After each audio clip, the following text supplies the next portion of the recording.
नमस्कार, मी शिवानी लकडे. Pune prime news मध्ये आपलं स्वागत. पुणे, नातेपुते, सातारा, बारामती, वालचंदनगर परिसरात चोरी, घरफोडी, खुनाचा प्रयत्न, वाळू तस्करी अशा गुन्ह्यांमुळे दहशत माजवणाऱ्या कुख्यात गुन्हेगाराला वालचंदनगर पोलिसांनी जेरबंद केले. सुयश उर्फ तात्या घोडके असे या गुन्हेगाराचे नाव आहे.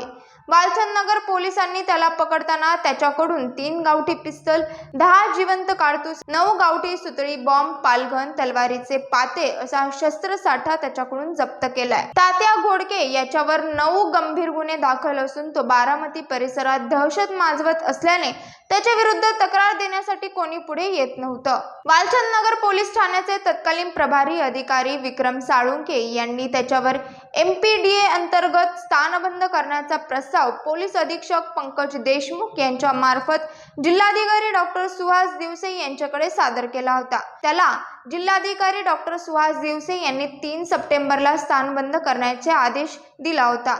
मात्र तात्या घोडके हा फरार होता. पोलीस त्याचा शोध घेत असताना तात्या हा त्याच्या जुन्या घरात बाहेरून कुलूप लावून आत लपून बसला असल्याची माहिती पोलिसांना मिळाली.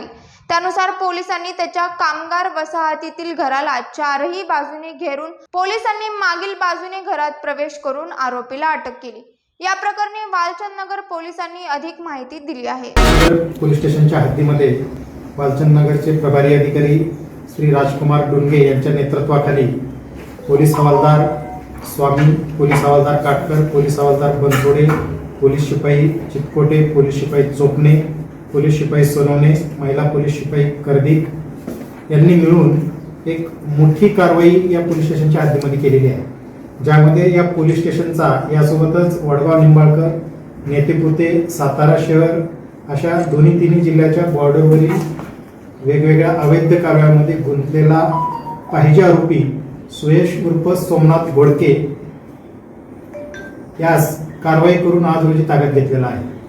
याच महिन्यामध्ये प्रतिबंधात्मक स्थानबद्धता कायद्यान्वये त्याच्या विरुद्ध त्याला स्थानबद्ध करण्याचे आदेश सक्षम प्राधिकारी यांनी जारी केलेले होते. त्या अनुषंगाने याचा शोध सुरू होता.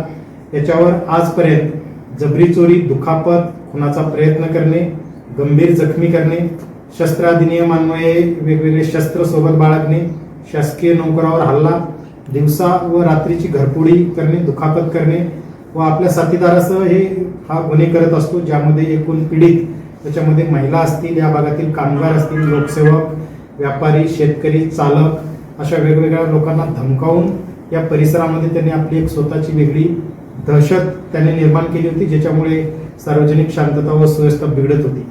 त्यास ताब्यात घेतली असता व त्याच्या घराची झडती केली असता त्याच्याकडे एकूण 3 गावठी पिस्टल, 1 खाली मॅगझिन, 14 जिवंत काडतुसे, 14 वेगवेगळ्या कंपन्यांचे मोबाईल, 2 लोखंडी कटर, 1 लोखंडी तलवार मूठ असलेली, 2 लोखंडी चाकू, 1 मूठ नसलेली तलवारीची पात आणि 9 सुतळी बॉम्ब असं एकूणच शस्त्र अधिनियम त्यासोबतच एक्सप्लोजिव्ह ऍक्ट या दोन्ही कायद्यान्वये यांच्यावर गुन्हा दाखल होणार आहे.